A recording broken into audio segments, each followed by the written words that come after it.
nating turuan, ako, lalo na doon sa mga kapatid natin na mag-check pa lang at bago sa kanila, ito pong tinatawag yung NOAA, yung app, and well, sa website muna tayo, no? Para malaman kung paano yung hazards, yung bahay pa nila, ilan doon, at ano yung pwede nilang gawin. Umpisahan natin. Sige.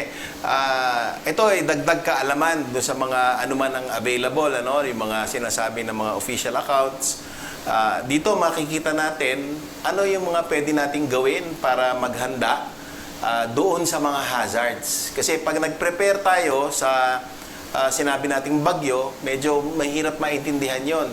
Pero ano ba yung mga pwede natin na concrete na magawa? No? Titignan natin yung mga hazards, know your neighborhood, para alam natin kung may panganib doon at saan tayo lilikas na mas ligtas sa panganib. So, ang una natin gagawin ay pupunta tayo doon sa noaa.up.edu.ph, no? Dito sa website. Meron din itong app. Pwedeng sa iPhone, sa iPad, at sa mga Android phones. Ang una natin makikita ay yung search location. Pwede natin tignan, pero bago tayo pumunta doon sa search location, tignan muna natin yung typhoon track. Yan, nandun yung bagyo. Ito yung tahak ng bagyo. Nakikita, typhoon, galing sa Pag-asa ito. Tapos, ito yung super typhoon. So, magla-landfall. Paki-click ito. Pag-click mo, makikita mo kung anong oras, no? Dito, nalandyan sa lugar na yan. At ang radius ay ganyan, no? Tapos, makikita natin na ito ay super typhoon. Ayon to sa official forecast ng Pag-asa. Pagkatapos nito, ay makikita din natin yung weather satellite, no? Real time.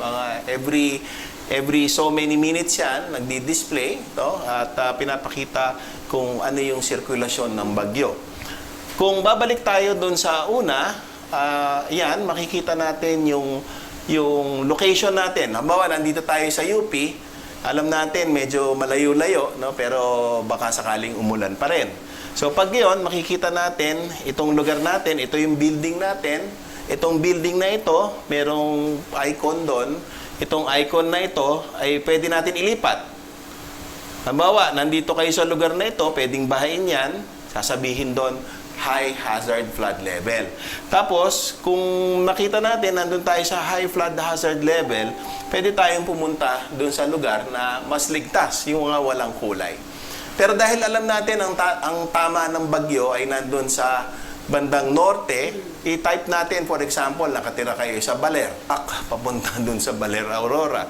Ayan. Tapos, makikita natin, ayan, kombinasyon ng flood tsaka storm surge yan. Kung gusto lang natin ng flood, i-click mo yon. Tapos zoom out ka ng konti, makikita mo yung kabahayan. At yan, sige, zoom out pa please. Sobrang pula, sir. Zoom out pa. Ayan. So, hindi naman lahat, dito pula, no? Pero yung mga lugar na pwede mong puntahan ay dito, no? Mas malaki ang tsansa mo na makaligtas dun sa panganib ng baha. Ayaw naman natin na tatamaan tayo ng baha na nandito ka sa gitna. Ngayon pa lang or bukas pa lang, bago pa mag-landfall, ay pwede ka nang lumipat doon, lipat mo. Okay?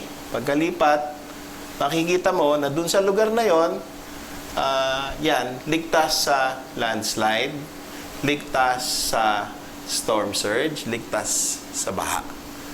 Yan ang mga dapat na iintindihan natin. Know your neighborhood. Para alam mo kung may panganib doon, kung sakasakaling may warning, alam natin yung tamang response.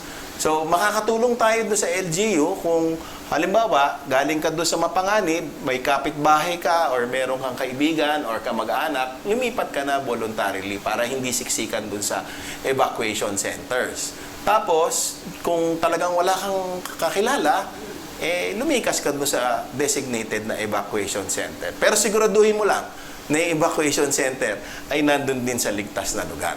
Halimbawa, gusto mo taga Baguio, yung girlfriend mo, pumunta ka doon sa Baguio.